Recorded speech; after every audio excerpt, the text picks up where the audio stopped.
California compliance, right? The stupidest design that they possibly make. All they have to do is just stop banning high capacity mags. You got your pentagon here. So what you do with your pentagon, you got 4 of these mags, 5 of these mags. So what you do, you get the spindle, right? So what you do, you put it in the spindle. 1,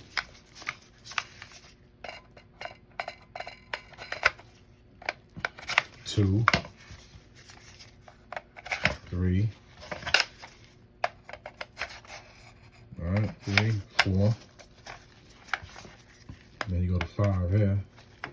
Once you slide the last one on there, you put the cap on it, lock them in, get your Allen key, tighten it down so they won't fly out on you, and you're good. 50 rounds here. Stupid.